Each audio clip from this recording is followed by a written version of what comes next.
Esta charla tendría que durar 4 a 5 horas y vamos a hacerla en 1 hora. Vamos a tratar de condensar un poquito. Y de lo que se trata hoy es qué significa hacer farmacia o ser farmacéutico, ser bioquímico y ser médico hoy.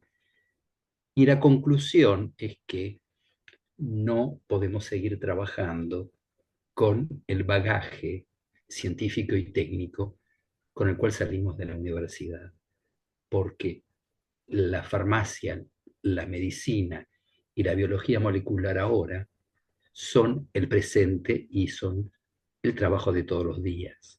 Entonces, yo quisiera empezar, si me dan la posibilidad de compartir la pantalla.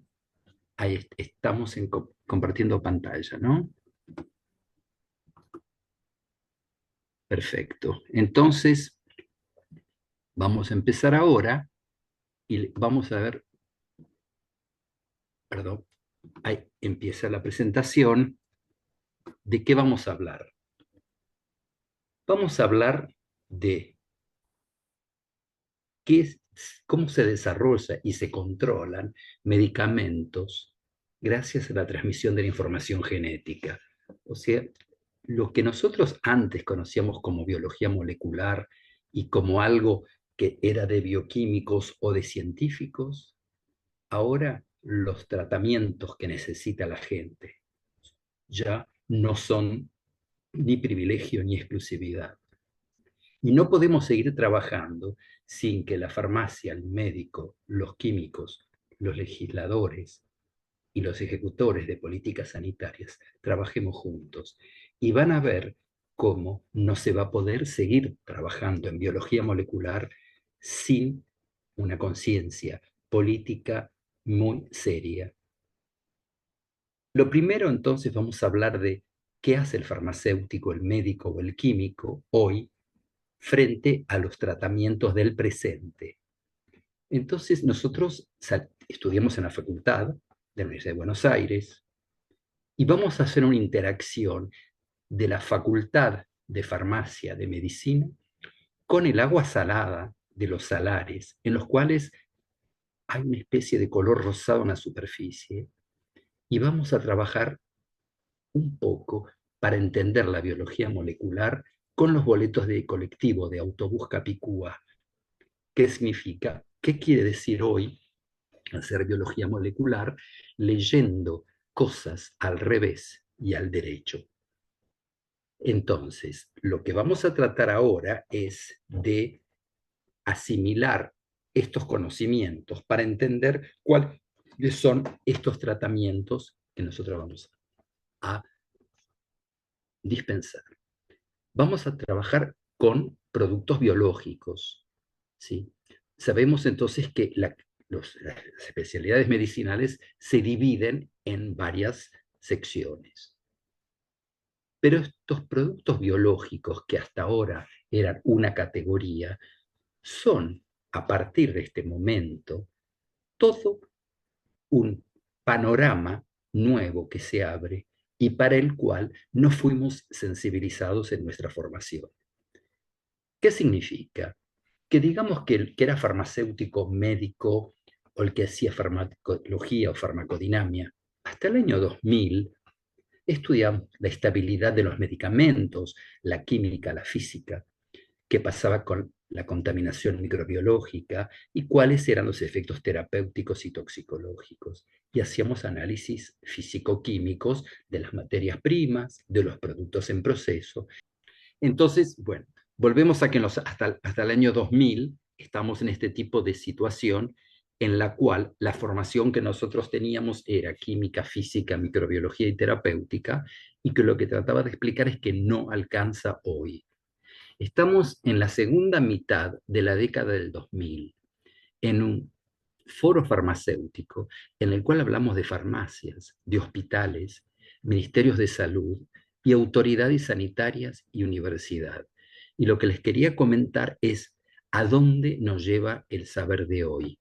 Y vamos a hablar de medicamentos biológicos, que era una subsección dentro de la farmacología y que hoy nos ocupa prácticamente todo el espacio.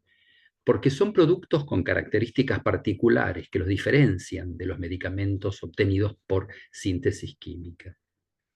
En las universidades, colegios profesionales y autoridades reguladoras tenemos que afrontar este reto. ¿Por qué? Porque la biotecnología ya es lo cotidiano en las cajitas de los tratamientos que nosotros estamos ofreciendo a los pacientes.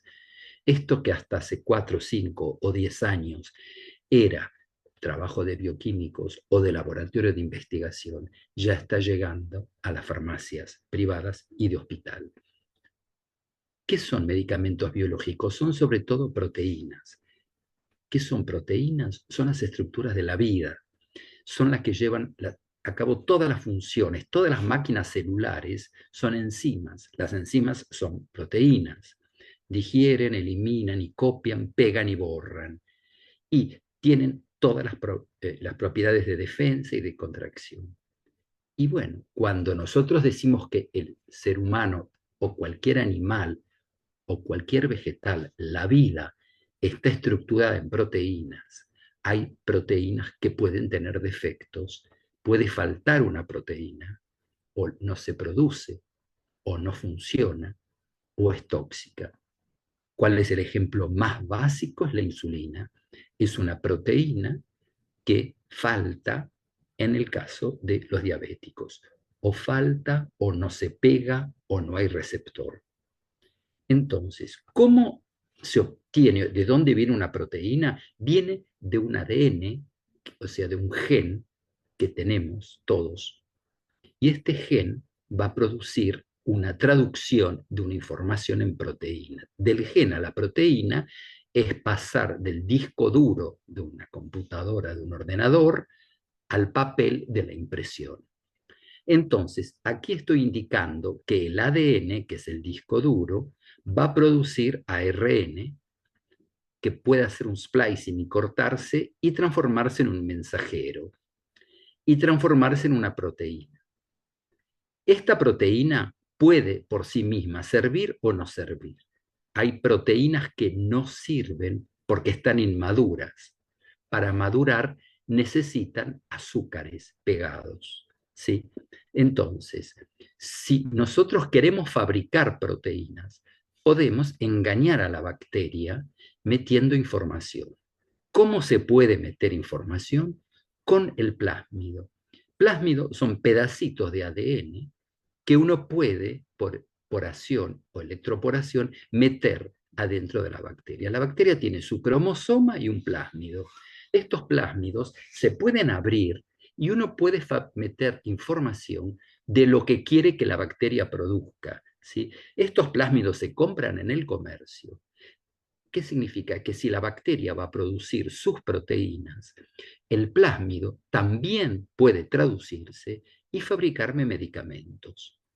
O sea que las proteínas se pueden fabricar por biotecnología gracias a estos plásmidos que uno los modula en lo que se llama ingeniería genética. O sea, la ingeniería genética, ¿qué es? Es analizar estos plásmidos, comprarlos y ver cómo funcionan.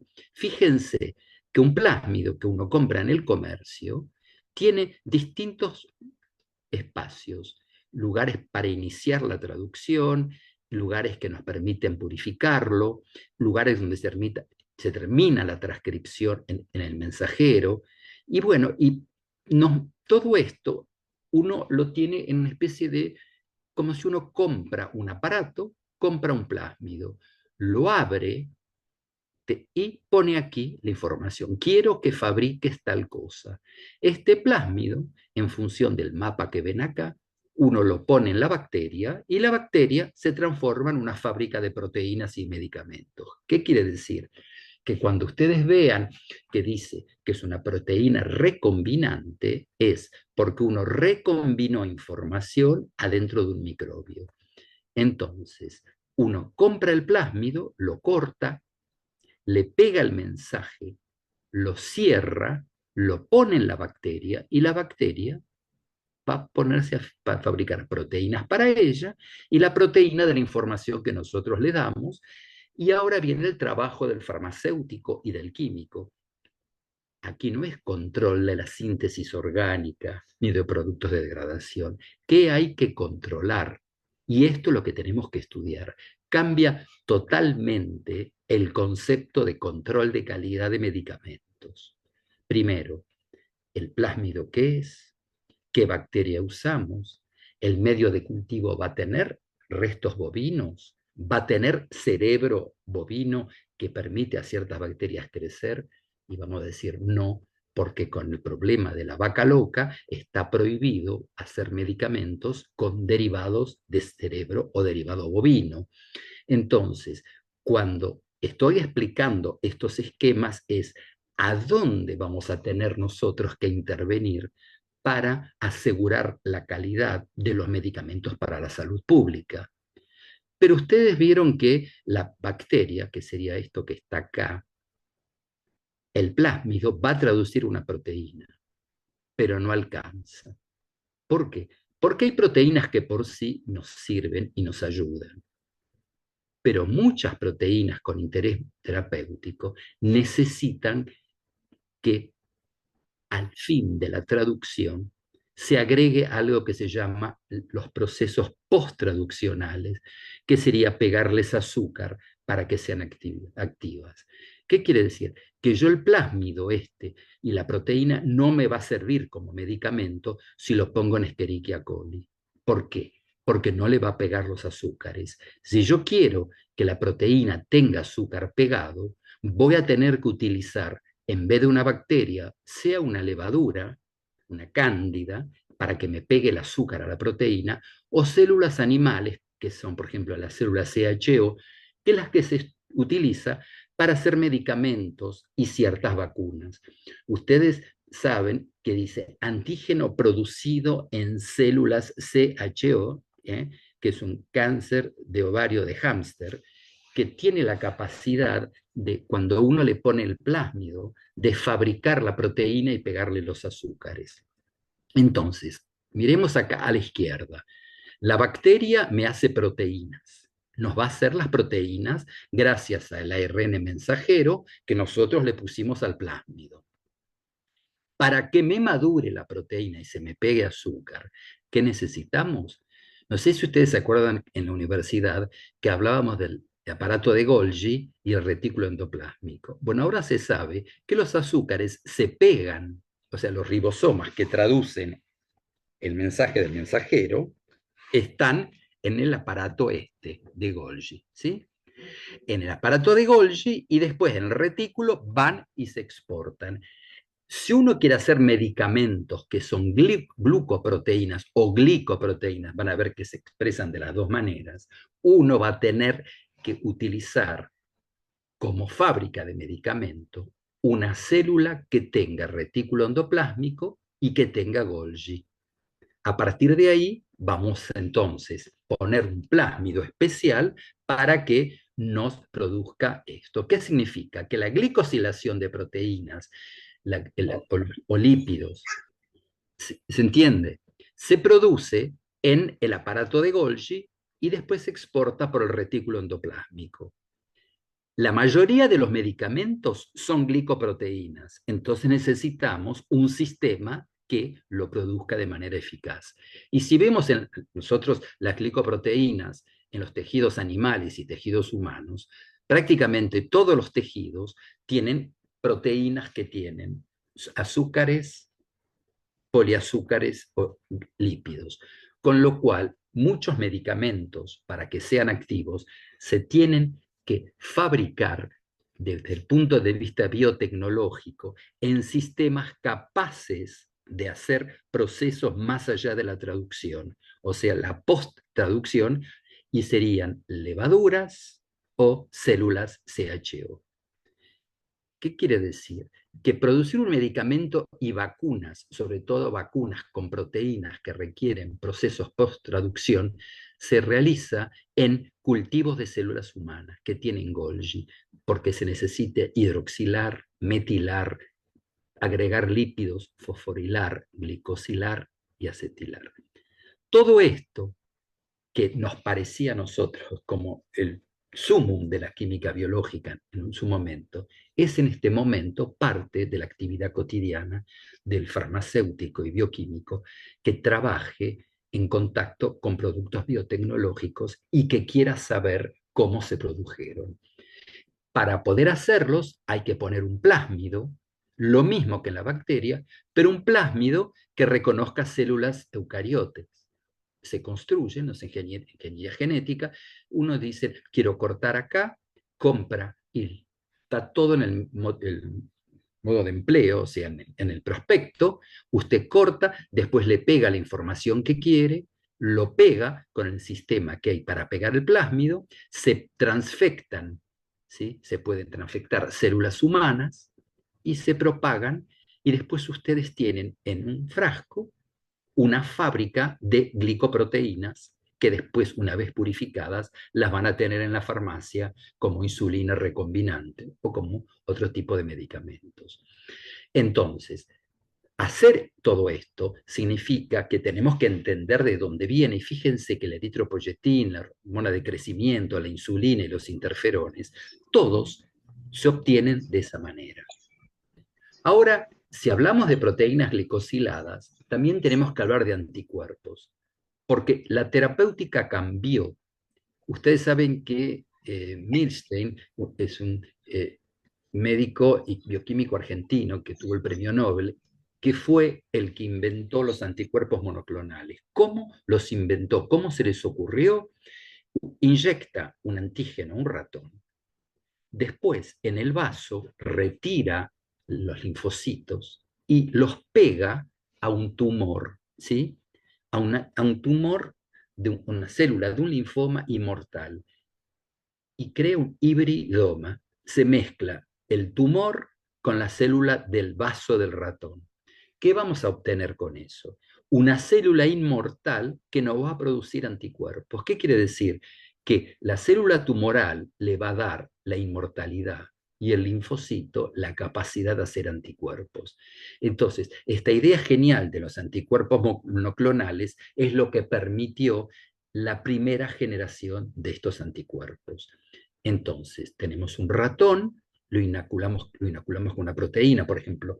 Cuando yo empecé a trabajar con HIV y queríamos tener un anticuerpo monoclonal contra la proteína 41, después retiramos el vaso del animal y los mezclamos con las células del mieloma, del tumor. Y algunas, las que se iban mezclando eran hibridomas y nos producían anticuerpos. Y hacíamos diluciones y una vez que teníamos una sola celulita y veíamos el anticuerpo, decíamos, es un clon monoclonal. Y era contra una parte del antígeno, ¿sí? Y de nuevo, piensen que si tenemos que crear la farmacia, la bioquímica y la medicina del presente, tenemos que entender qué significa hoy lo que hay que controlar. Ahora, estos anticuerpos terapéuticos empezaron en el 75. En el 84 bajó la inmunogenicidad y hasta llegar a lo que se llaman anticuerpos humanizados. ¿Por qué? Porque ustedes saben que los anticuerpos tienen forma de Y. Esta es la parte de acá arriba, la que va a reconocer el antígeno, por ejemplo, del tétano, del polio, del HIV, del SARS-CoV-2. O sea, de aquí es de donde cada anticuerpo es distinto. Y hay partes que son constantes. Esta parte constante es la parte constante del ratón. Hubo gente que trató de humanizar y mantener la parte variable mezclándola con anticuerpos y información humana, hasta el 94 que llegamos a lo que se llaman anticuerpos humanos o humanizados. Vamos a ver la diferencia. Entonces, ustedes van a ver que en la farmacia y en los hospitales estamos nosotros recibiendo y prescribiendo varios tipos de medicamentos. El murino, los quiméricos que son humanos, humanizados y humanos completamente. Y terminan en la palabra momab, oximab, o sumab, o mumab.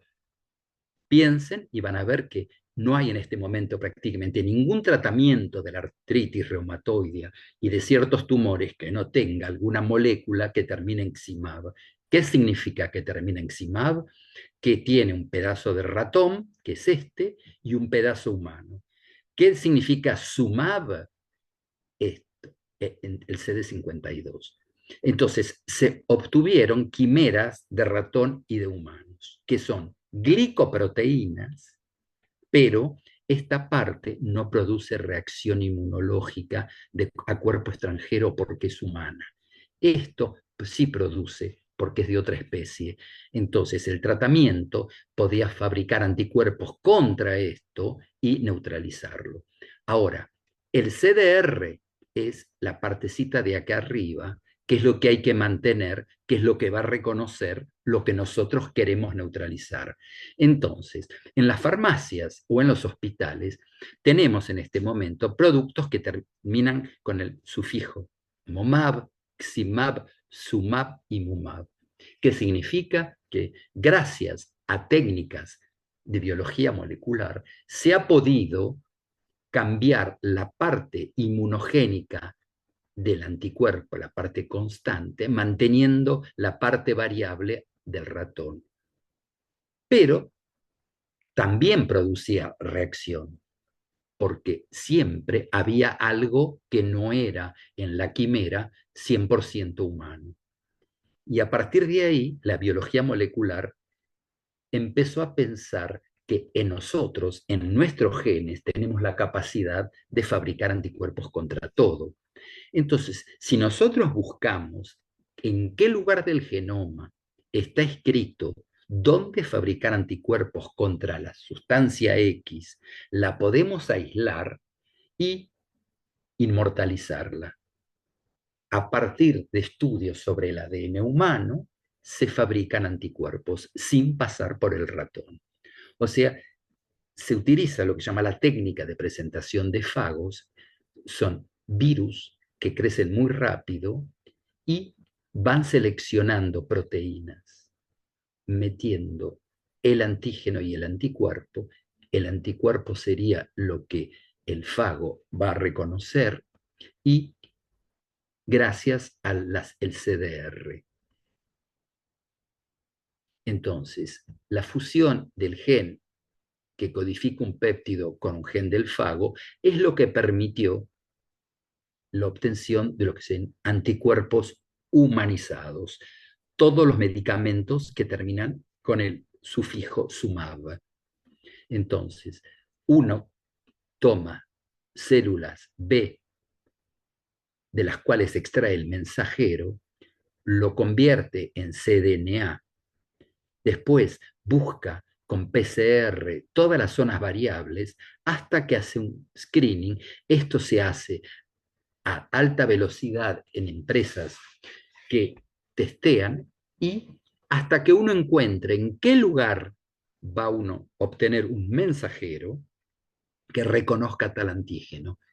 Y esto es el adalimumab, que es el anticuerpo, el primer anticuerpo contra el TNA-alfa, que está cambiando muchísimo el pronóstico de las enfermedades autoinmunes y de la artritis. Y inclusive se está utilizando en uveitis y en bastantes otras patologías. Entonces, uno tiene las células B, busca el ARN mensajero, utiliza la técnica de fago, selecciona y después la pregunta que yo hago es ¿qué tenemos que controlar? Acá no hay síntesis orgánica. Significa que no se va a poder ahora trabajar como farmacéutico en la industria si no se tiene una formación básica de biología molecular, porque esto es lo que se está ya utilizando en los hospitales e incluso en algunas farmacias.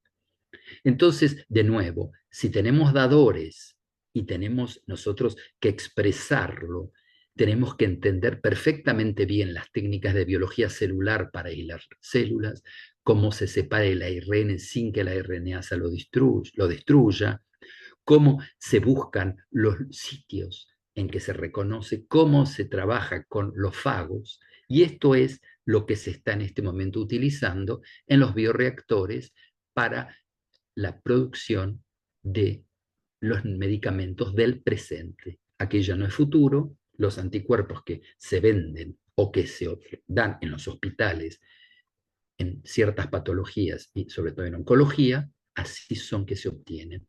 ¿Qué quiere decir? Que estos monoclonales terapéuticos que empezaron siendo de ratón y ven que la inmunogenicidad va bajando, porque aquí había problemas de efectos secundarios, aquí ya no hay.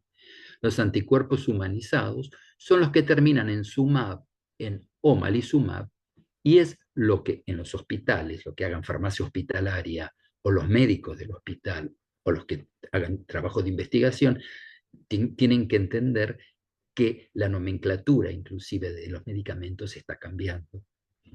Fíjense usted que tenemos estos comprimidos que para nosotros controlábamos en los tiempos de disolución, lo que nos enseñaron en química, y ahora tenemos que saber cuál es el productor del anticuerpo, la célula, para qué tejido va, con qué sistema. Entonces, en función de eso, ustedes, el fabricante va a elegir un prefijo, después le pone una B si lo pone en una bacteria o lo pone, o si es para una infección, perdón, si el origen y el tipo de anticuerpo MAB es monoclonal, PAB es policlonal y CEP es proteínas de fusión. ¿eh? Entonces, la nomenclatura presente de los medicamentos también ha cambiado.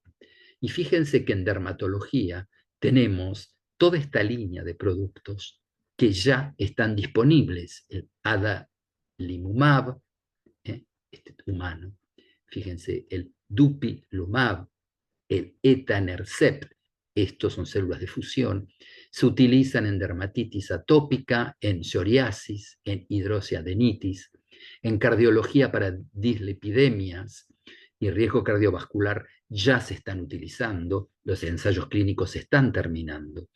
En gastroenterología para la enfermedad de Crohn, el adalimumab, en hematología, en inmunología tenemos el anifrolumab, el basiliximab. O sea, ustedes ven que todo esto, que pareciera nuevo, ya está disponible en nefrología, por ejemplo, eculizumab, y se está utilizando hasta para la migraña en ciertos casos y para la esclerosis en placa. ¿Sí? Creo que alguien tiene el micrófono encendido. En reumatología, también en este momento, sobre todo en poliartritis, estos anticuerpos monoclonales disminuyen el uso de corticoides. Eso es importantísimo. Y también disminuyen el uso de antiinflamatorios no esteroides.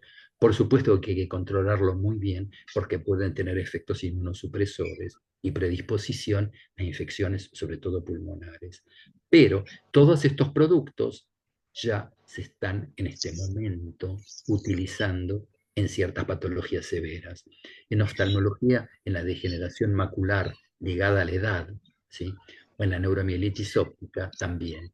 En los edemas maculares de los diabéticos y en ciertas infecciones se están utilizando estos anticuerpos monoclonales, que son proteínas con azúcar, glucoproteínas, que en vez de hacerlas en levadura, las hacemos por ingeniería genética gracias a las técnicas de selección de fagos.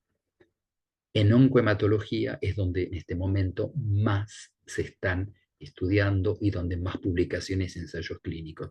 Como pueden ver, las letras van explicando el origen monoclonal hecho en células de qué tipo. Entonces, de nuevo, sepamos que hay una nomenclatura internacional de los nuevos medicamentos, o de los medicamentos, digamos, yo no digo del futuro, porque son del presente, y en función de cuál es el blanco terapéutico, qué nombre le pone el fabricante, dónde se fabrica y qué tipo de anticuerpo, le van agregando el MAB, la letra A, E antes, la B y la fantasía anterior. Es decir, que todos estos medicamentos disponibles ahora tenemos ya la manera de identificarlos. Ahora, cuando se habla de medicamentos, también se habla de genéricos. Y ustedes saben que en la síntesis química de los genéricos se pide la bioequivalencia. ¿Qué quiere decir bioequivalencia? Que si yo a una persona le estoy dando 100 miligramos del medicamento original y le mido en la sangre 10 microgramos, cuando le doy la copia o el genérico, tengo que encontrar la misma cantidad. Si no, no se absorbe. O no se absorbe o se destruye o todo va al baño, todo pasa al intestino o se destruye en el estómago o no es eficaz. Entonces, ¿qué es lo que yo estoy explicándoles con esto? Que en entre 1 y 3 años, uno puede desarrollar un medicamento genérico, o sea, copiar un medicamento del mercado. Y le puede costar los análisis que tiene que hacer 1 a 3 millones de euros. Los biosimilares son problemas de síntesis biológica, o sea, se dieron cuenta que si necesitamos todo este trabajo de biología molecular, tenemos que tener la misma eficacia, tenemos que tener el cultivo celular. Son moléculas grandes, porque son proteínas o glicoproteínas, complejas, y duran 5 a 6 años el hecho de poder sacar un biosimilar o lo que sería un genérico biológico, y los laboratorios dicen que poder fabricar uno de estos medicamentos vale 100 a 300 veces más que lo que les cuesta desarrollar un genérico. ¿Sí? Entonces, un biosimilar es un medicamento biológico y tiene su referencia en normas europeas. Y la equivalencia tiene que tener la misma actividad biológica. Ahora, ¿cómo medirla? Por ejemplo, el anti-VEGF, que es el Vascular Epithelial Growth Factor, que es el que se inyecta a las personas con problemas de la mácula, ¿sí? Sobre la forma húmeda, hay un original. Pero si ustedes quieren sacarle, imitar, ¿qué tienen que hacer?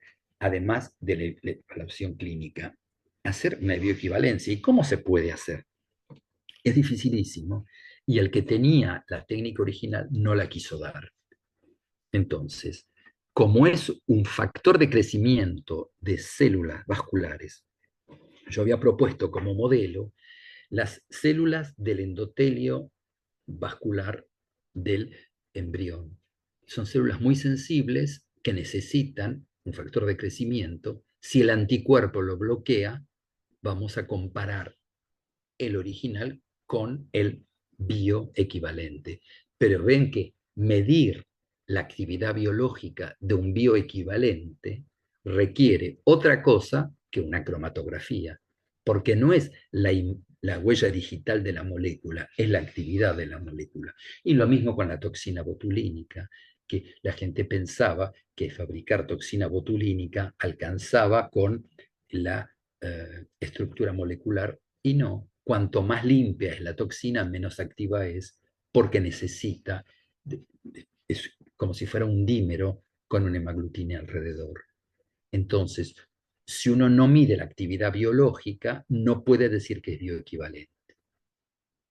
Ahora, hablamos de productos biológicos y tendríamos que hablar un poquito de qué es la farmacología regenerativa, que también es una farmacología del presente. ¿Sí? ¿Qué significa? Que en este momento hay terapia celular y terapia tisular. Hay trasplante o utilización de células que se dan para diferentes tipos de patología, de banco de células. Y aquí también es importantísimo el control de calidad y el control del Estado, de la autoridad sanitaria, y que los farmacéuticos sepan qué controlar cuando a alguien le están inyectando en la vena células de un banco o de una empresa privada. ¿Sí? ¿Qué quiere decir? Que si estamos hablando de terapia celular, uno puede dar drogas, pero también puede utilizar células de la misma persona o de un banco de células, y le puede inyectar a esas células un mensaje y volverlas a inyectar en el individuo. ¿Es o no es un medicamento? Y la respuesta es sí. Todo lo que se haga con material biológico destinado a un tratamiento, sí. Entonces hay que saber lo que son los progenitores de estas células, qué es lo que se le pone, cómo se mantienen. Y quedaría por poner en evidencia qué significa la terapia génica. Son medicamentos biológicos. Estamos hablando de medicamentos, de tratamientos y de actividades farmacéuticas y médicas. Son terapias que contienen una sustancia activa que contiene o constituye un ácido nucleico recombinante. O sea, es un medicamento que en vez de que tenga aspirina o ibuprofeno o ampicilina, tiene ADN o tiene ARN. Y el razonamiento que tenemos que tener es el mismo. Es un medicamento, tenemos que saber lo que hay adentro, tenemos que poderlo controlar. Y por eso yo insistí tanto cuando hubo el problema del COVID, y yo decía, cuando vienen los frascos con estas terapéuticas mal llamadas vacunas, ¿qué rol tiene un farmacéutico para saber lo que hay en cada frasco? El fabricante tiene que decir qué método hay que utilizar, y eso no se dijo. Entonces, si a ustedes le dicen que hay 100 unidades infecciosas de una terapéutica anti-COVID, mal llamada vacuna, ¿cómo hago yo si estoy en un aeropuerto o en una aduana y quiero saber si hay 100, si hay 200 o si hay 50 unidades inmunológicas o infecciosas o virus vivo? Y eso es lo que tenemos que aprender en terapia génica y en todos que son estos bioproductos. Nosotros tenemos que tener un efecto terapéutico, profiláctico, diagnóstico que dependa del ácido nucleico recombinante. O sea, el efecto y la sustancia lo tenemos que conocer y poder cuantificar y calificar. Entonces, la Administración de Alimentos y Medicamentos, la FDA, define la terapia génica como la capacidad para modificar o manipular la expresión de un gen o alterar propiedades biológicas. ¿Qué quiere decir alterar un gen? Es fabricar proteínas. Esto se nos escapa. ¿Se entiende? Meter información es al menos la capacidad ex vivo, in vivo e in situ de cambiar la expresión de algo. ¿Qué significa in vivo? Yo inyecto algo que cambia la expresión proteica. Ex vivo, saco células de un individuo, las trato con un virus o con un plásmido y las vuelvo a inyectar. E in situ, si yo veo que, por ejemplo, hay un tumor, inyecto algo para que el organismo fabrique alguna proteína que destruya el tumor. O sea que ven, la terapia génica se puede hacer en el individuo, fuera del individuo y por vía general. En la terapia ex vivo, las células se modifican cuando se extraen del paciente. Hasta diciembre del 22 se aprobaron 13 terapias génicas. ¿Cómo funciona? Puede funcionar de distintas maneras y el objetivo, por eso yo puse en el título, y desarrollo y control. ¿Qué tenemos que controlar? Cuando hay enfermedades con mutaciones heredadas, hay genes que pueden cambiar, aquí fue la G, que pueden ser heredadas o por factores ambientales, ¿sí? O por agentes mutagénicos. La terapia génica puede reemplazar un gen que falta. Hay enfermedades, vamos a ver después, que hay gente que nace con un gen que falta. O puede haber un gen que exprese sustancias que pueden ser nocivas y puede haber genes que hay que desactivarlos porque están produciendo enfermedad. La terapia génica entonces puede modificar las células adentro y afuera del cuerpo. Cuando se utiliza para modificar dentro del cuerpo, uno inyecta un vector que porta el gen directamente en el paciente. ¿Qué quiere decir? Que si alguien tiene una enfermedad, yo puedo, y le falta una proteína, puedo inyectarle un virus asociado al adenovirus, se llama AAV, que no es patógeno, que se va a tratar de meter en las células, dar información, y esa célula va a fabricar lo que el paciente no fabricaba y va a tener como resultado que la proteína que no tenía y que ahora tiene haga desaparecer los síntomas. Se puede hacer dentro del organismo y fuera. De nuevo, esto ya se hace en los hospitales y ciertos medios para estas células ya están en las farmacias y por eso quería explicar que ya lo de la terapia génica es presente. El primer medicamento se aprobó en el 2012 y todos decíamos, qué maravilla, porque era para un problema de lipoproteínas. Bueno, lo facturaron $1 millón, no lo podía comprar nadie y había poquísimos pacientes, con lo cual Glivera no existe más. Ahora, yo les decía que esto que estamos hablando es la farmacia, la bioquímica y la medicina del presente. ¿Cuáles son los medicamentos de terapia génica autorizados? Hay una enfermedad que es una inmunodeficiencia combinada por adenosina desaminasa. Es muy, muy desagradable porque son bebés que nacen y permanentemente infectados y pueden morir de septicemia. El Teletón italiano, el San Raffaele de Milán, ellos desarrollaron un tratamiento que se llama Strimbelis, que se aprobó en el 2019, pero la asociación que se hizo con el fabricante factura este tratamiento 2 millones de euros, con lo cual ustedes ven que de nuevo biología molecular y farmacia no se pueden separar hoy, 2024, de un compromiso social y de la política. ¿Qué hace un padre y una madre con un chico con esta enfermedad si el costo de lo que es eficaz porque se probó es exuberante? ¿Y qué pasa con la drepanocitosis, que también es tan común? Porque uno de cada 1.300 recién nacidos en el 2020 en Estados Unidos y en Europa tenían estas células, ven en forma de, se llaman faliciformes, son en forma de os, eh, los drepanocitosis, los drepanocitos.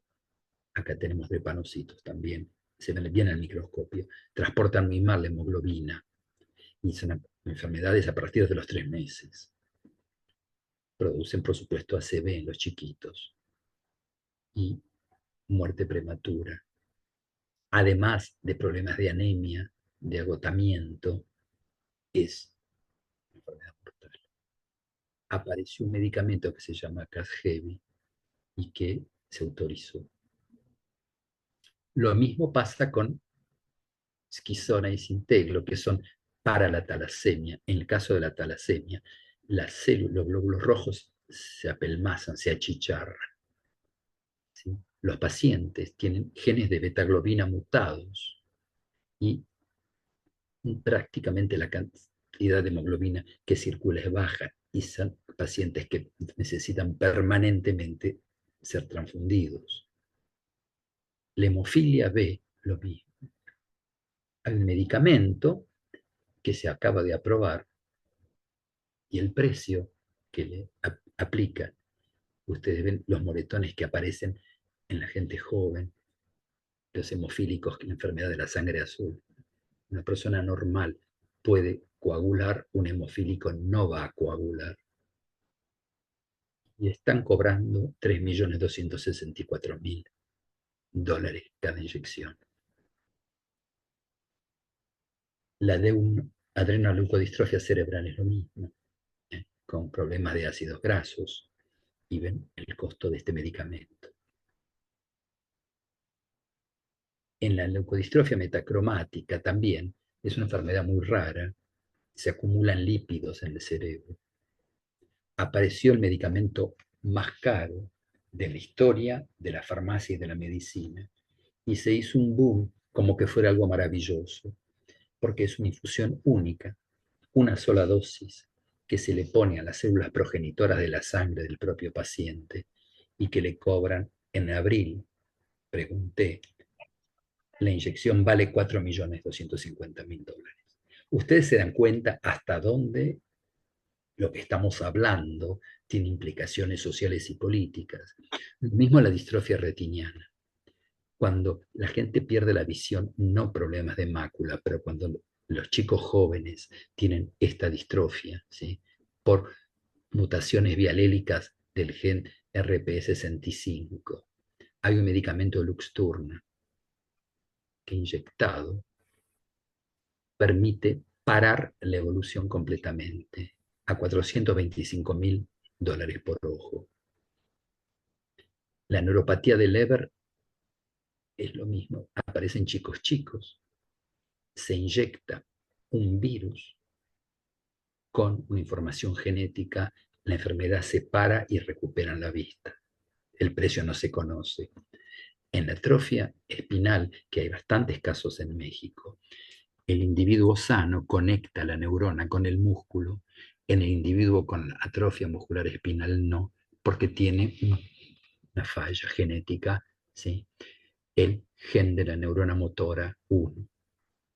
Aparece un medicamento que funciona, es un tratamiento con un virus, o sea, se inyecta un virus, se llama adeno-associated virus, administra este gen, los pacientes producen con una sola infusión intravenosa y el precio, $2,1 millones por dosis en Estados Unidos, en Europa no lo tenemos. En la de Duchenne, lo mismo. En la atrofia muscular de Duchenne, que hasta ahora se sabía que era de pésimo pronóstico, es muy triste, muchos chicos, ¿sí? Con problemas ambulatorios y problemas para expresarse, con problemas, dificultades para adquirir la palabra, hay un tratamiento de biología, un tratamiento de terapia génica. Funciona. ¿Cómo lo compramos? Vale $2 millones. La inyección, la ampolla. Y ahora pasamos a la parte de células TCAR, que es otra aproximación, que es tomar sangre o progenitores de una persona, ¿sí? Los tratamos con técnicas de biología molecular, se las inyectamos y el paciente destruye el tumor por reconocimiento de los antígenos de las células tumorales. O sea que el tratamiento con células del receptor antigénico quimérico T o células CAR-T es una inmunoterapia nueva que permite tratar ciertos cánceres, sobre todo linfomas. ¿Qué pasa? ¿Hay preguntas? Perdón, después, si tienen, estas terapias con células TCAR que funciona tan bien para los tumores, no funciona en tumores sólidos, sí funciona en lo que son linfomas y leucemias. El tratamiento es muy caro y en Barcelona, gracias al esfuerzo del gobierno, y en Canadá se está pagando $70.000, paga el Estado, cada infusión de células TCAR. O sea, cada modificación se toman y se modifican en los centros de transfusión, con resultados espectaculares para linfomas B y T, que antes eran de pésimo pronóstico. Con respecto a las terapias de base de ARN mensajero, todavía no hay muchos datos. Lo único que conocemos es lo que se utilizó para el SARS-CoV-2, que lo conocen todos más o menos. Se inyectaba un ARN mensajero y la gente producía proteínas contra el SARS-CoV-2. El objetivo inicial de las terapias a base de ARN mensajero no era tratar el COVID, pero bueno, hubo un desliz y una escapada de la indicación terapéutica. Y queda todavía de hablar un poquito de los que pronto vamos a tener a disposición en los hospitales y en las farmacias, de lo que se llaman productos antisentido. Son inyecciones, es muy interesante, oligonucleótidos que tienen un sentido contrario a un mensajero, entonces lo bloquean, lo atrancan y no se expresa. Entonces, ciertas enfermedades desaparecen o se inhiben porque el mensaje queda bloqueado con algo que es contra el ARN mensajero, ¿sí? Hay de estos varios ensayos, todavía no les puedo comentar mucho, se está tratando para artritis, Alzheimer, osteoporosis. Y después hay también datos que todavía no están disponibles de terapia epigenética, que sería la epigenética es todo lo que tiene que ver con una secuencia de ADN en la cual las letras son las mismas, pero hay cambios según la edad y la exposición a factores ambientales.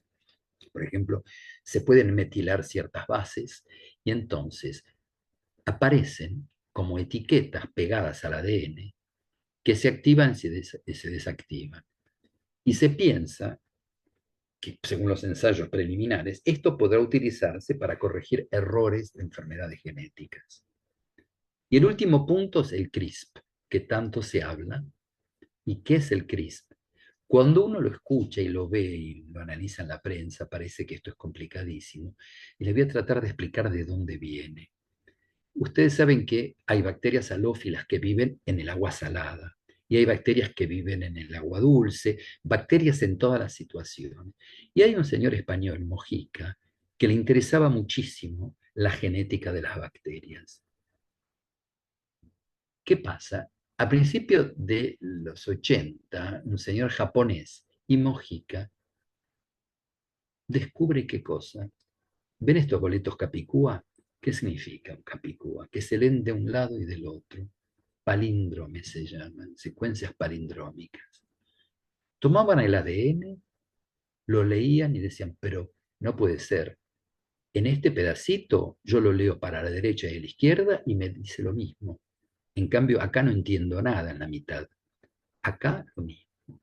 O sea que son repeticiones de Capicúa que son cortas y que están agrupadas regularmente con interespacios. Esto es CRISP.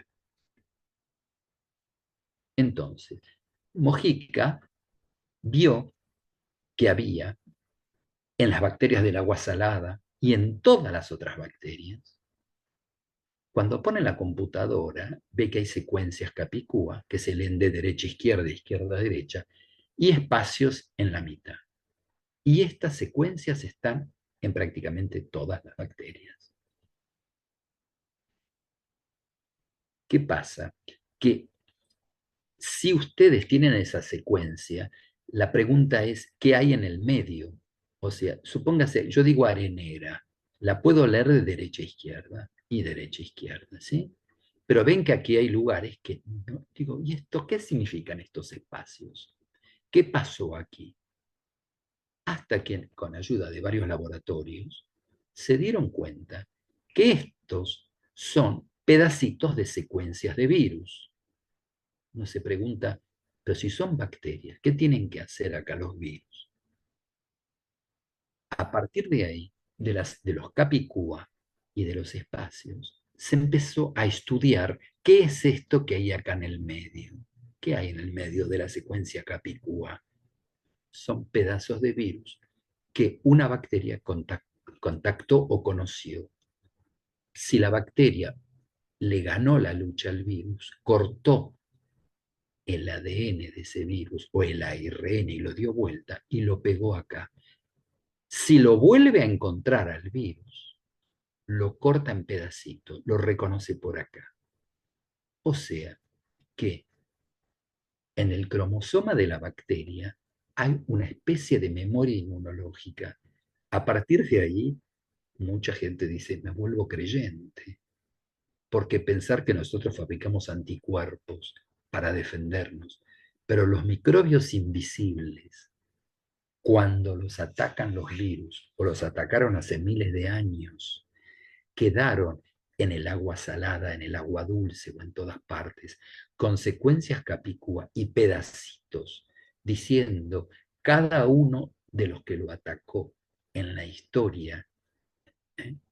de la evolución es interesantísimo. ¿Por qué? Porque la próxima vez que un virus ataque a la bacteria, si la bacteria reconoce ese virus, un pedacito como este, va a fabricar un sistema gracias a estos capicúa que lo va a destruir. O sea, nosotros tenemos los capicúas que se repiten y el 1, 2, 3 y 4 que son los espaciadores. Estos espaciadores, que yo puse signo de pregunta, no son espaciadores, son secuencias de cosas que la bacteria conoce. Si tienen aquí una secuencia líder y acá lo que se llama Cas. ¿Qué son estos Cas? estos acá son tijeras. ¿Qué quiere decir? Que si yo tengo la secuencia Capicúa, el pedacito del virus y una tijera, cuando venga el virus, esto se da vuelta y me corta el virus. Entonces, ¿qué es la historia del CRISP?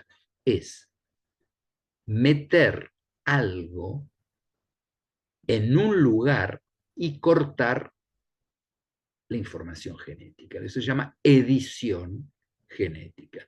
Por supuesto que todo el mundo puso el grito en el cielo, pero esto es terrible, esto va a ser eugenesia, esto va a ser cortar genes de los seres humanos. ¿Por qué? Porque esto funciona en el ADN. Si yo le saco un pedazo y le pongo otra cosa en el ADN, la generación futura lo va a mantener. Entonces, ¿ustedes se imaginan si hacen eso en un óvulo o en un espermatozoide? Ustedes van a meter información que va a pasar a generaciones futuras. ¿Gracias a qué? Gracias a las secuencias Capicúa, a lo que ustedes van a mandar como guía entre dos secuencias Capicúa que quieren cortar. Ahora, la cosa no es tan fácil y de nuevo estas flechitas azules es qué es lo que nosotros tenemos que controlar. Por ejemplo, la bacteria del estreptococo tiene, cuando vino un bacteriófago, se dieron cuenta que detrás del spacer está una enzima que se llama la CASP, una nucleasa. Entonces, ahora hay sistemas que uno puede comprar en el cual tiene pegado esto a una guía. Yo le digo, quiero que te pegues en tal lugar del ADN. La ingeniería genética para eso sirve. Pégate en tal lugar.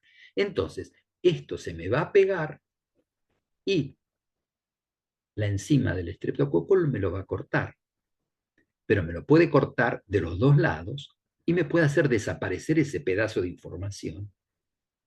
La cuestión es, ¿y después qué? O sea, yo puedo meter el ADN vírico y la enzima Cas, cuando lo reconozca, me lo va a destruir. El CRISP va a cortar esto que se ve aquí y el problema, ¿y después qué pasa? O esto se vuelve a pegar y el gen que por ahí producía una enfermedad desaparece, o le agrego secuencias sanas y se me pegan acá y curo a un gen o una enfermedad. ¿Qué pasa? Que hasta ahora llegamos a cortar, pero pegar información tiene un rendimiento solo del 5%. O sea que el tema CRISP todavía está bastante verde. ¿Por qué? Porque si tenemos una célula y nosotros pedimos que queremos una secuencia y arreglarla, se puede arreglar, se puede sacar, pero no siempre la historia funciona bien. O sea, primero, ¿cuál es el desarrollo conceptual? Y esta es la farmacología ya del presente. ¿Por qué? Porque el gen de interés tiene que ser conocido. Entonces, se pone el gen en un vector, que es un plásmido, un ADN viral, y ¿qué es lo que se hace? Se van cortando y pegando secuencias según nos digan los técnicos o los ingenieros que hagan biología molecular. Entonces, ¿para qué sirve? Para células animales, para enfermedades, sirve para hacer nuevos medicamentos, nuevas plantas, va más allá de lo que es la transgénesis.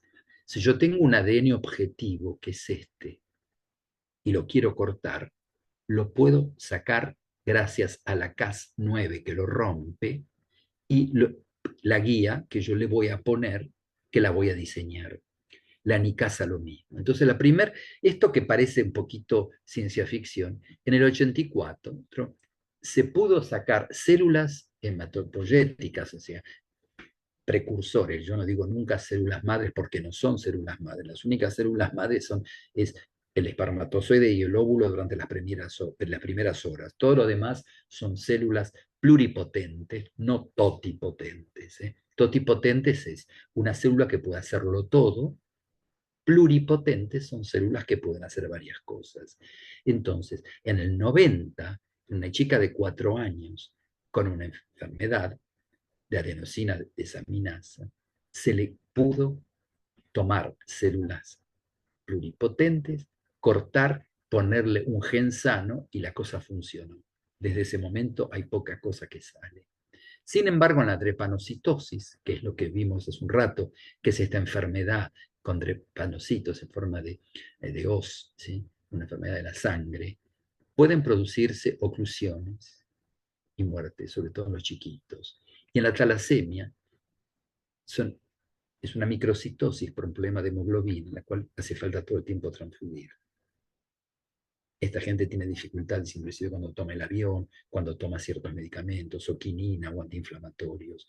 Son enfermedades, a veces la talasemia, talasos, ¿no? En griego es el agua, por el Mediterráneo, eran primos, gente que venía de la zona mediterránea, o del norte de África, o del Líbano, o primos de Israel. ¿Qué pasó?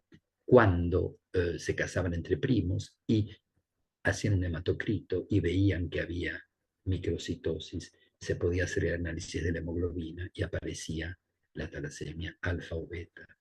La drepanocitosis al microscopio se ve muy bien y además es una enfermedad grave.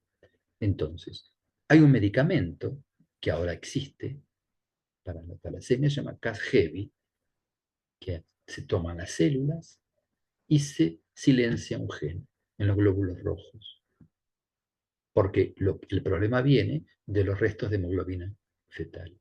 Y bueno, la Comisión Europea autorizó que el Casgevy se pueda en este momento administrar. O sea, sepan que la técnica del CRISP, esto de las bacterias, del agua salada, de la tijera, de la edición, en este momento ya está disponible. ¿Para quién? Para chicos de más de 12 años, afectados por drepanocitosis severa, o sea, cuando la drepanocitosis sí realmente, con crisis vasoclusiva, ¿sí? Y para beta-talasemia, que son permanentes dependientes de transfusión. Perdón, no escucho. ¿Alguien habla? No. Entonces, el CRIS puede servir para limpiar genes oncógenos que producen cáncer, suprimir tumores, trabajar sobre la resistencia de drogas, aumentar la capacidad de las células T. Inclusive hay gente que piensa que se va a poder utilizar en células madre para tratar ciertas formas de la demencia llamada enfermedad de Alzheimer. La historia es tomar las células, meter el plásmido, dirigir la información que uno quiere, cortar la información que no sirve, o cortar la información que produce el tumor y inyectar las células nuevamente. Como ven, las aplicaciones son numerosas. ¿Cómo vamos a hacer nosotros en el hospital, en el laboratorio y en la farmacia? Solo nos queda estudiar ahora, porque esto ya es presente. Entonces, ¿cuáles son los controles de los medicamentos que tenemos que hacer de la información genética? Es dificilísimo. ¿Por qué? Porque tenemos el vector, tenemos la célula del paciente, los bancos celulares. Todo este tipo de información necesita, y todo este tipo de material necesita normas y controles que todavía no están perfectamente detallados. ¿Y por qué lo digo? Porque fíjense la cantidad de productos recombinantes que ya están disponibles en las farmacias. ¿De dónde se hacen? De células CHO, que son los cánceres de hámster, ¿sí? Célula VHK, algunos se hacen en células de mosquito, y están aprobados de hace muchos años, y sin embargo queda el proceso post-obtención del producto, de extracción y de purificación, no estamos formados para eso. Y menos aún para la terapia celular. ¿Qué es? Es ya no inyectar un virus con un gen o cambiar un gen, pero es comprar un medicamento que es sangre de cordón. ¿Por qué? Porque hay progenitores, que lo llaman células madres. El hemacord, ¿sí?, se utiliza como un producto que se vende o se da en las clínicas y hospitales.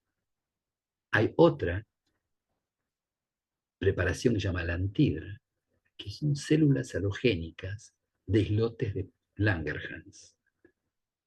que se ponen en la vena a puerta hepática. Se autorizó hace muy poquitito en los Estados Unidos. Es una terapia celular halogénica, o sea, es de la misma especie pero de otro individuo, en la cual se les dan islotes para adultos que tienen diabetes tipo 1 y que no pueden alcanzar el objetivo de la hemoglobina glucosilada. ¿Por qué? Porque tienen repetidos eh, fenómenos de hipoglucemia a pesar del control de la educación. Entonces la antidra se inyecta, pero para evitar que las células sean rechazadas porque es de otro, como dice aquí, halogénica, no es del mismo individuo, estos islotes, pero en reacción inmunológica, hay que crear lo que sería, entre comillas, un SIDA artificial químico, o sea, una inmunosupresión. Inyectar 5.000 islotes, equivalentes islotes. Para pacientes que reciben más de 3 infusiones no se sabe qué pasa. Se sabe lo que hasta ahora que con 2 y con inmunosupresión aumenta el riesgo de infecciones, por supuesto, pero los pacientes controlan los problemas severos de diabetes con las células de Langerhans que producen lo que ellos son incapaces de producir. O sea, este también es un nuevo medicamento que reciente que se agrega a la lista de terapéuticas antidiabéticas. El IMRIA también es una terapia de células T autólogas que se toman células del paciente siempre de hasta 25 años, que tienen leucemia linfoblástica para los cuales había muy pocos tratamientos, y con recaídas de reactivación del tumor después de 2 o 3 tratamientos. Bueno, funciona en ciertos linfomas. Es un tratamiento que se hace sobre las células del propio paciente. Es una inmunoterapia dirigida al CD19, se compra o se vende tal cual. Hintuit son queratinocitos y fibroblastos halogénicos que se cultivan en colágeno bovino, que es un soporte para poner en la superficie de una herida vascular. ¿Sí? Es una lámina para cicatrizar, con 4 millones de células. Ducord son células hematopoyéticas y que se utilizan también se utilizan con sangre de cordón umbilical, terapia halogénica de progenitores hematopoyéticos. ¿Qué pasa? Cuando yo trabajaba en el banco de tejidos, nosotros en Francia decimos que el cuerpo humano no es mercadería. El problema es que esto no se puede ni comprar ni vender como hacen los Estados Unidos y en otros países, no sé, pero esto solo se puede hacer en estados fuertes con sistemas de seguridad social. Porque si esto se muestra que es eficaz, tenemos que dar la posibilidad que aprovechen todos los pacientes para poder tener progenitores hematopoyéticos de sangre de cordón. ¿Sí? O sea, ven que hay varios tratamientos con células de cordón, pero el cordón umbilical en el nacimiento se tira. Y además se necesitan cordones de cesárea. ¿Por qué de cesárea? Porque en parto normal la flora vaginal, sobre todo los lactobacilos, contaminan y es muy difícil descontaminar un cordón. En cambio, en la cesárea, como el espacio es estéril, entonces se toma el cordón y se pone en un medio con antibióticos y antifúngicos y se extraen y se concentran en las células CD34, que son los progenitores. En Francia es gratuito, se hacen los bancos de sangre. Aquí, como ven, ya se venden en el mercado este tipo de células. El Imligic es otro tratamiento también, pero ¿qué es? Es una terapia para destruir tumores, que es un virus que se inyecta en lesiones cutáneas, subcutáneas y en ganglios de personas con melanoma. Tiene una cantidad de unidades formadoras de placa de virus y estos virus ayudan a destruir las células tumorales. Mgenix es también otro virus que se utiliza para la hemofilia B. ¿Qué significa? Que estamos en este momento frente a una cantidad de medicamentos, como por ejemplo el lumicine, pero sin salud pública y ética no nos sirve. Ver el costo anual de esto. El eculizumab, ¿eh? Anticuerpo monoclonal, vale cada frasquito 6.830 euros o dólares, casi lo mismo. Bueno, en un año, ¿quién puede gastar 700.000 dólares? No, si no hay solidaridad social y si un Estado fuerte, esto que estoy explicando no tiene sentido. El Carbaglu lo mismo, es para pacientes con niveles altos de amoníaco y con riesgos mortales, hace 790.000 dólares por año. El Ravictis, para pacientes con problemas de ciclo de la urea, ven el precio. El Luxturna, que es lo que se utiliza para la distrofia retiniana, con inyección intraocular, también tiene un costo que es imposible a pagar. Entonces, llegamos a la cuestión de la ética, porque en la ética es muy fácil hablar de si uno está por o contra la fertilización in vitro, uno está por o contra el suicidio asistido, que es el debate francés, si uno está por o contra la interrupción del embarazo, pero acá la ética social de las bioterapias es cuidado a dónde nosotros vamos a poner el límite si para poder ser tratado necesitamos, por ejemplo, para el Carbaglu 790.000 dólares en un año.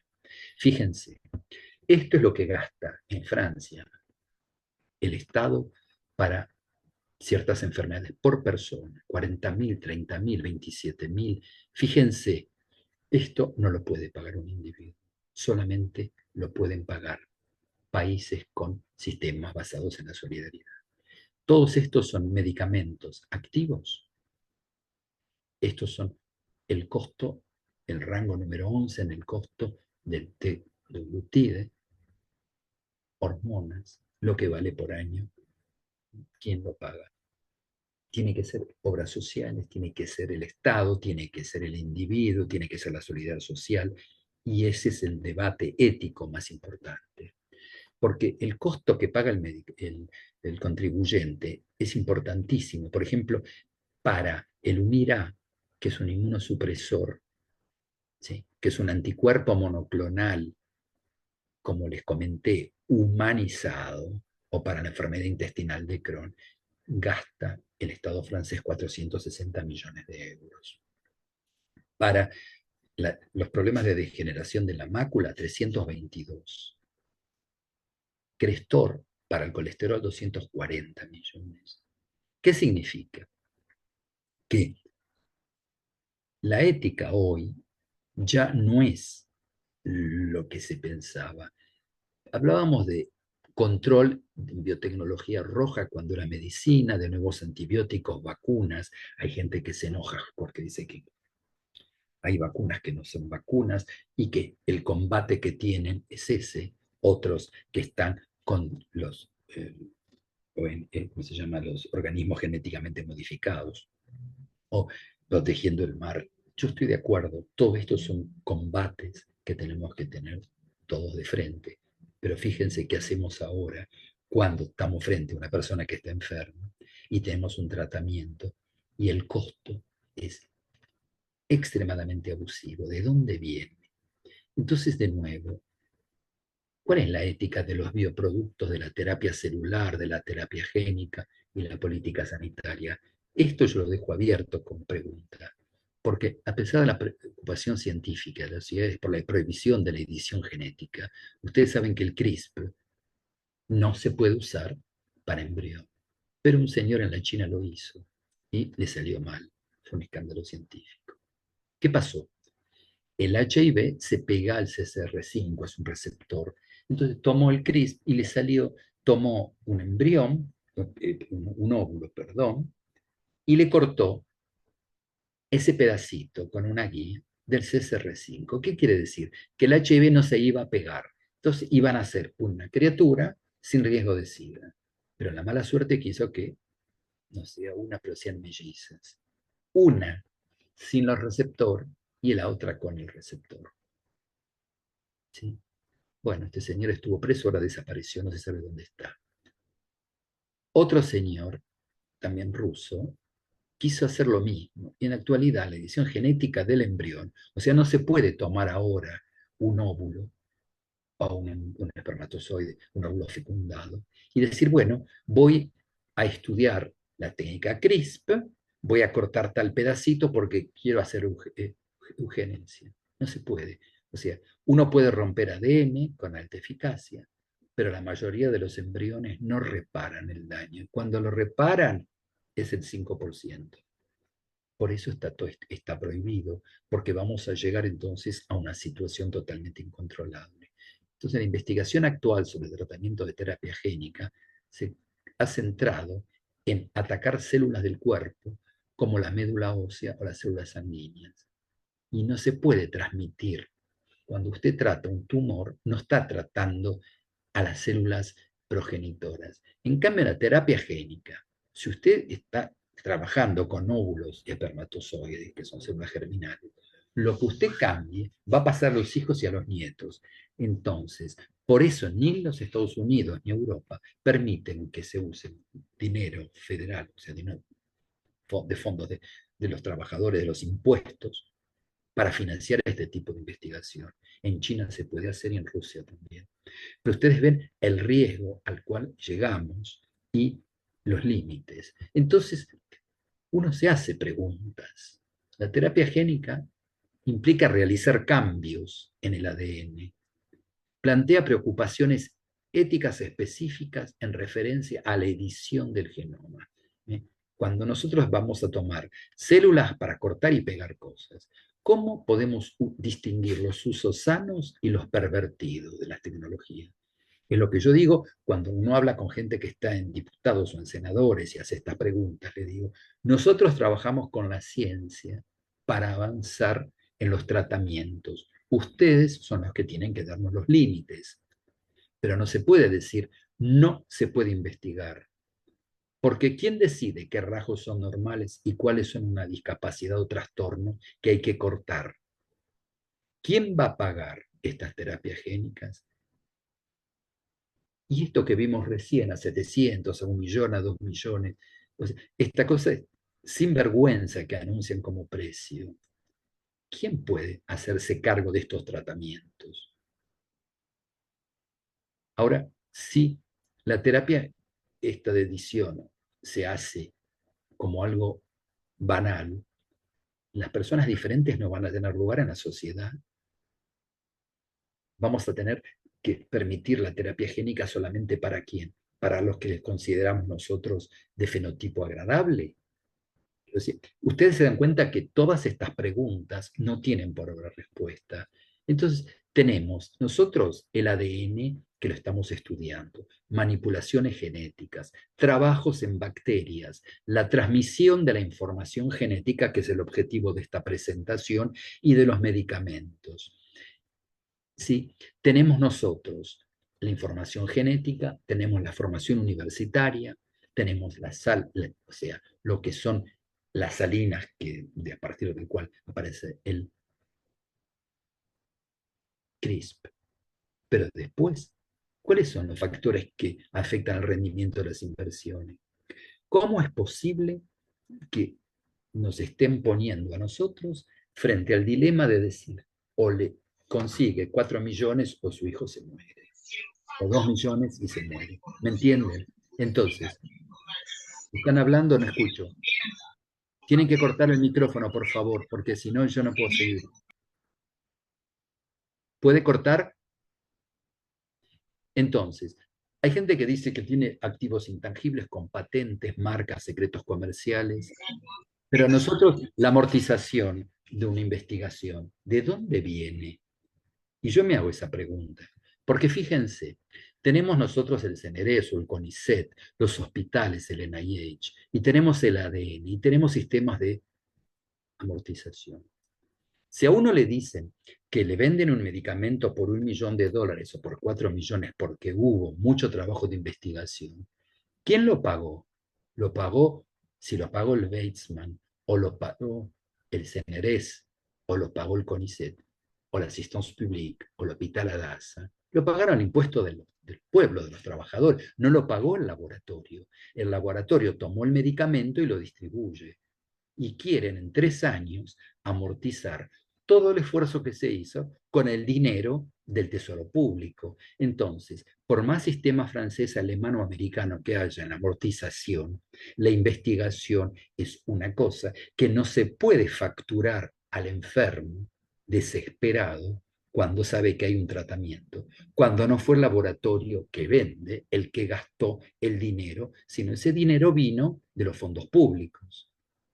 Por eso, si hablamos de la Facultad de Farmacia y Bioquímica o de la carrera de químico farmacéutico de Colombia, de Venezuela o de México, tenemos que tener en cuenta que estamos nosotros con un problema mundial de formación. Tenemos enfermos, tenemos una medicina globalizada y tenemos que saber a dónde vamos a ir a parar. ¿Por qué? Porque en la farmacia, la biología molecular ya entró por las proteínas, por las funciones, por la genética, por la bioquímica. Y no podemos nosotros seguir trabajando para beneficio de la humanidad si no estamos formados ni siquiera en finanzas. ¿Cómo adaptar la formación de médicos, ingenieros y farmacéuticos y economistas de salud frente a los desafíos no del futuro, del presente? ¿Cómo estimular la investigación, el desarrollo de estrategias? ¿Cómo hacer para controlar estos productos? Y los marcos legales. ¿Cómo pensar los límites éticos de la investigación, el interés común y los riesgos eugenésicos? ¿Y sobre qué base debemos establecer los costos? Y esto es lo que preocupa hoy, porque tenemos mucho trabajo por delante, pero hay mucho trabajo hecho. Pero ¿cómo establecemos lo que vale un medicamento para salvarle la vida a alguien que está gravísimo, que puede morir y que con una inyección o dos se salva a una criatura que le vamos a reducir el riesgo de discapacidad? Bueno, yo les agradezco que tomen en cuenta estas preguntas.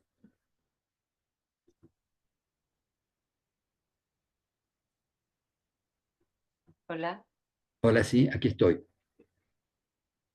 La verdad, Pablo, nos has interpelado de una manera que nos has acercado lo que es la realidad hoy en el mundo de este tipo de terapias, que a lo mejor no la vemos todos los días en las farmacias comunitarias, aunque sí en la mayoría de nuestras farmacias comunitarias, y ni que hablar de las hospitalarias, gran parte de estos medicamentos que nosotros llamamos alto costo los estamos dispensando. Por eso es muy bueno que conozcamos realmente de qué estamos hablando, cómo se pueden llegar a lograr este tipo de terapias que realmente quizás para las generaciones más jóvenes es algo que están viendo con mayor cercanía, pero para una cantidad de profesionales farmacéuticos está muy bueno poder acercarnos de esta manera tan especial, tan didáctica, tan sencilla, de traernos temas que son tan complicados y que son ásperos para poder seguirlo cuando uno por ahí no es el tipo de tarea que está realizando todos los días, pero nos abre la mente, nos hace... Es lo que les espera a los que ingresan a la facultad ahora. Claro, Ya no van a hacer más química analítica como hicimos nosotros. por eso, pero es muy importante además esto de que nos abre la mente y de que nos permite tomar una palpar realmente cuál es la realidad del futuro y del presente que estamos teniendo hoy en el ejercicio de la farmacia. Sí. Cuando, por ejemplo, a nosotros nos dicen que para los financiadores el gasto pasa por el medicamento de uso crónico habitual para las patologías como la hipertensión, la diabetes y demás que pasan por nuestras farmacias, sabemos que los grandes gastos de los financiadores se van en este tipo de terapias y es muy difícil, entiendo también para las autoridades regulatorias y para los sistemas sanitarios y los financiadores, decidir hasta dónde se da la cobertura o no se da la cobertura. Pero Yo voy a... ahí viene, perdóname, ¿no? Ahí viene un resumen de la presentación. Y es el siguiente. Yo lo aprendí esto aquí. ¿La salud es un derecho o la salud es un negocio? Entonces, si nosotros consideramos que es un derecho adquirido, es una cosa. Si consideramos que es un negocio, es otra. Ahora, si la cosa no está clara, ahí empieza el problema. ¿Por qué? Porque la gente que hace negocios quiere ganar dinero. Si la salud es un derecho, el medicamento se obtiene por lo que es la solidaridad nacional. Solidaridad nacional es todos damos para el que lo necesita. Es, desde el punto de vista filosófico, así se entiende. Ahora, si estamos con hospitales públicos sin presupuesto, entidades privadas que no les alcanza, otros que son muy golosos, márgenes de laboratorios que no corresponden a lo mejor a la inversión que han hecho. Entonces, todo eso hace que el debate es ese, es ocuparse de la salud de un pueblo. ¿Es un acto comercial o hay que basarlo en la solidaridad? Todos ponen para el que lo necesite. Y eso todavía no queda claro en muchos países de América Latina. Sí, igual Pablo, aunque lo tengas claro, los recursos son limitados y ahí yo te quería también preguntar, ¿los costos para este tipo de terapias que ponen los laboratorios son justificados o a tu entender, y vos sos muy directo para decir cuál es tu opinión, son excesivos? Mira, indudablemente son excesivos, Ujú. abusivos, pero vos fíjate cómo lo calculan. Ellos te dicen, un chiquito hemofílico, la mamá no va a trabajar tantos días por año. Lo tiene que llevar al hospital y gasta tanto de taxi. Cada transfusión vale tanto. Cada día que pierde el chico en la escuela tanto. Multiplicado da tanto, entonces mi remedio va a ser eso más un 20%. ¿Qué pasa? Que además te está cobrando el trabajo que hizo la universidad, el trabajo que hizo el CONICET, o el CNRS, o el INSERM, o el Weizmann, todas las instituciones, o el NIH. Entonces, yo entiendo que es caro, pero los laboratorios que los están distribuyendo no son los que gastaron ese dinero. O sea, se lo están cobrando a doble, se lo están cobrando a la gente que trabaja y que paga para mantener las instituciones.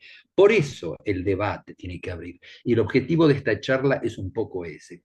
Era presentar toda esta tecnología, todos estos resultados clínicos, porque de lo que yo les hablé es de lo que sí funciona. Y ver que por más que funcione, no sirve si no se le puede dar a los que lo necesitan. Por eso la primera diapositiva es terapias para los que la necesitan. Entonces, ¿cómo se paga? ¿Se paga o no se paga? Porque además, no se pueden hacer biosimilares tan fáciles. Vieron que les comenté que hacer un biosimilar puede costar 100 millones de dólares, entonces no se puede. En Francia está lo que se llama Comisión de Transparencia. ¿Qué quiere decir? Que se juntan economistas, médicos y los de laboratorio y dicen, bueno, a ver, transparencia, ¿cuánto gastaron? ¿Cuántos pacientes? ¿Cuánto les va a costar amortizar? Más que esto no le damos. De estos medicamentos todavía no hay muchos. Hay algunos que se hicieron en oftalmología, pero fíjate que, por ejemplo, una cosa que costaba 400 ahora vale 60. Claro. El Ujú. Estado dice, nosotros pagamos 60. ¿Qué pasa? Que cuando vos pagás mucho impuesto, no querés comprar en privado, vos querés que te lo dé el Seguro Social. El Seguro Social dice 60 o nada. ¿Por qué? Muéstreme usted que vale más. Entonces, cuando costaba 400, era al principio, hasta que ellos decían que había 1000 pacientes y que tenían que amortizar. Si cuando en vez de 1000 hay 7000, el Estado se reúne y dice, no, miren, ustedes están cobrándonos 400 por 7000, no da la cuenta. Pero además, ahora hay 20000 y además, ustedes no justificaron, si ustedes tienen, si hay un Estado fuerte, y eso es lo difícil, ¿cómo hacer que la salud sea un derecho como el derecho a respirar? Bueno, Pablo, te digo que te están felicitando, te están agradeciendo por tu exposición y tengo una pregunta que te va a Sí, llevar, hay algo de tiempo, que no sé si podrás contestarla en poquito tiempo, que dice, Consulta sobre los medicamentos ARN mensajero. ¿Cuán seguros son para el caso de COVID? ¿Se debería aplicar cada año al igual que las vacunas? La respuesta es no lo sé. Eh, Primero, ¿por qué? Porque ¿cuánta gente hoy se enferma con COVID serio? ¿Cuánta gente con SARS-CoV-2 es internada? Entonces, ¿por qué perdemos tiempo con eso? ¿Por qué no seguimos en la charla de antes? Porque el COVID durante 3 años nos hipnotizó y no nos dejó ver lo que estamos... Por eso quería, esto que estoy presentando es importante. Para mí el COVID hoy no es un problema. El problema es, ¿qué hacemos con los chicos con enfermedades genéticas que se van a morir o que van a quedar discapacitados si los podemos ayudar? Y no tienen los 3.200.000 o el 1.500.000. ¿Qué hacemos con ciertos tumores que valen 70.000 por año las inyecciones de estas células CAR? ¿Quién las paga? ¿Quién lo hace? ¿Cómo lo hacemos?